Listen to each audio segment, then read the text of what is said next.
खबरों की बदलती दुनिया के साथ मैं शिवम हाजिर हूं। नमस्कार। बुलेटिन की शुरुआत करते हैं यूपी के पीलीभीत से, जहां आम आदमी पार्टी से राज्यसभा सांसद और प्रदेश के प्रभारी संजय सिंह निसरा गांव में पार्टी के संभावित जिला पंचायत सदस्य प्रत्याशी के समर्थन में जनसभा संबोधित करते हुए यूपी की योगी सरकार और मोदी के ऊपर जमकर अपनी भड़ास निकालते हुए दिखाई दिए। संजय सिंह बोले कि योगी सरकार ने 4 वर्ष में मेरे ऊपर सिर्फ 8 मुकदमे लिखा पाई है, बाकी और कोई काम नहीं किया। उत्तर प्रदेश में बेटियों के साथ बलात्कार की घटनाएं दिन पर दिन बढ़ रही हैं। 4 वर्षों में प्रदेश में बेरोजगारी, अपराध अपनी चरम सीमा पर है। मोदी सरकार सब कुछ बेचने में लगी है। संजय सिंह इतने में ही नहीं रुके, आगे बोले कि आगामी विधानसभा चुनाव में प्रदेश की जनता कालिक पोत कर बीजेपी को बाहर भगाएगी। संजय सिंह बोले कि उन पर देशद्रोह का मुकदमा किया गया, जो कि पूरी तरह से निराधार है। अगर मैं देशद्रोही हूं तो मुझे जेल में डाल दो। आइए आपको सुनाते हैं क्या कुछ बोले सांसद संजय सिंह। निश्चित रूप से हम लोग इस पंचायत के चुनाव को मजबूती से लड़ेंगे और यहीं से हमारे विधानसभा चुनाव की भी शुरुआत हो रही है। इस चुनाव में हम लोग दिल्ली के मॉडल की भी चर्चा करेंगे, गांव-गांव में संगठन के निर्माण का भी काम करेंगे, गांव-गांव में सभाएं भी करेंगे, जैसे आज इस बाजार में सभा हुई। तो उत्तर प्रदेश की सरकार की हकीकत भी बताएंगे। 4 साल हो गए आदित्यनाथ जी के, और इन 4 सालों में उत्तर प्रदेश को मिला क्या? अपराधीकरण। कानपुर में 8 पुलिस के जवान शहीद कर दिए जाते हैं माफियाओं के द्वारा। हाथरस जैसा कांड होता है। 6 साल की, 10 साल की, 8 साल की बच्चियों के साथ बलात्कार। 3 बार के पूर्व विधायक निर्वेंद्र मिश्रा की निर्मम हत्या, पत्रकार विक्रम जोशी की हत्या। ऐसे हजारों केसेस हैं। आप अखबार रोज उठाकर देखते हैं तो आप देखते हैं कितना अपराधीकरण उत्तर प्रदेश में बढ़ा हुआ है। इसके साथ साथ अगर अस्पतालों की बात करें, खुद गोरखपुर में मुख्यमंत्री के जिले में 64 बच्चे ऑक्सीजन की कमी से मर जाते हैं। उत्तर प्रदेश में यहीं बगल में मुरादाबाद के अंदर महिला सर्जिकल वार्ड में, बंद करा दो भाई, महिला सर्जिकल वार्ड में कुत्ता बैठा हुआ था। हरदोई की एक तस्वीर आई थी, डॉक्टर की कुर्सी पर कुत्ता बैठा हुआ था। आज अस्पतालों की हालत ये हो गई है उत्तर प्रदेश के अंदर कि आज लोग अपना इलाज कराने के लिए जाने से डरते हैं अस्पतालों में। वही अगली खबर है सीएम सिटी गोरखपुर से, जहां महाराजगंज जिले से गोरखपुर वीआईपी ड्यूटी में आए इंस्पेक्टर ने होटल में वेटर के साथ बदसलूकी कर दी। दरअसल लड़की की डिमांड ना पूरी होने पर वेटर को कमरे में बंद कर वेटर के साथ ही गलत हरकतें करना शुरू कर दिया। होटल मैनेजर ने कोतवाली को सूचना देकर तत्काल पुलिस को होटल में बुलवा लिया। जब मौके पर पुलिस पहुंची तो खुद को इंस्पेक्टर बताते हुए वो पुलिस से भी भिड़ गया। कड़ी मशक्कत के बाद उसे काबू में करके पुलिस ने कार्रवाई की है। नशे में धुत इंस्पेक्टर का मेडिकल कराकर कोतवाली पुलिस ने उसे हवालात में डाल दिया है। इंस्पेक्टर के खिलाफ कुकर्म, नशे में धुत होकर हंगामा करने और जान माल की धमकी देने का मुकदमा दर्ज किया गया है। ये कोतवाली थाना क्षेत्र में स्थित एक गोविंदा होटल है। इस होटल के कमरा नंबर 211 में इंस्पेक्टर साहब यहाँ ड्यूटी में आए थे, जनपद गोरखपुर रुके हुए थे।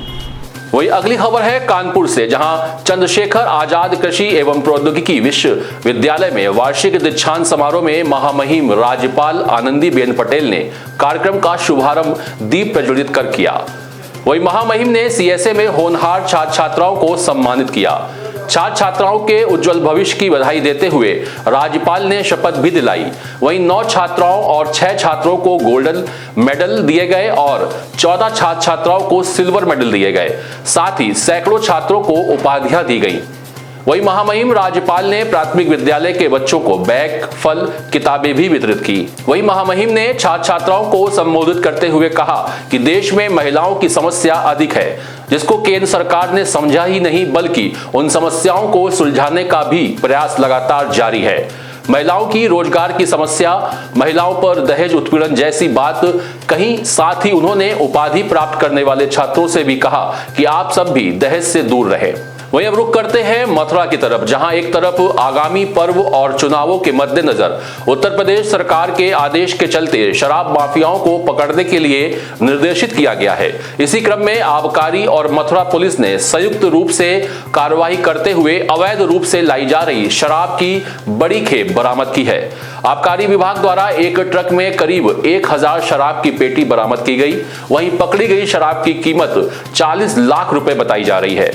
आपको बताते चले कि मथुरा की माठ पुलिस और आबकारी विभाग ने यमुना एक्सप्रेसवे पर शराब माफियाओं के खिलाफ चेकिंग अभियान चलाया था। तभी मुखबिर की सूचना के आधार पर पुलिस ने चंडीगढ़ से शराब की पेटियों से लदे ट्रक को रोककर चेकिंग किया तो शराब की पेटियां बरामद हुई। वहीं एक अभियुक्त को भी गिरफ्तार कर लिया गया है और शराब कहां ले जाई जा रही थी इसकी जांच चल रही है। जी, अभी होली के त्यौहार को दृष्टिगत करते हुए पूरे प्रदेश स्तर पर अभियान चलाया जा रहा है अवैध शराब की रोकथाम के लिए। तो ऐसी सूचना हम लोग को मिल रही थी कि होली के त्यौहार पे अवैध शराब की खेप आ सकती है, तो हम लोगों ने टीम लगाई थी, हमारी और पुलिस की दोनों की टीमें थी। तो एक ट्रक पकड़ी गई, इसमें 1000 पेटी अवैध शराब थी, जिसके विरुद्ध विधिक कार्रवाई की जाए। वही अब रुक करते हैं प्रतापगढ़ की तरफ, जहां बेखौफ बदमाशों ने युवक को गोली मारकर मौत के घाट उतार दिया। नए कार्यवाहक एसपी को बदमाशों ने घटना को अंजाम देकर अपने ही तरीके से सलामी दी। वही बाइक सवार दोनों बदमाश घटना को अंजाम देकर फिलहाल फरार हो गए हैं। आपको बताते चले कि घटना अपना दल और भाजपा गठबंधन से विधायक के घर के पास ही हुई है।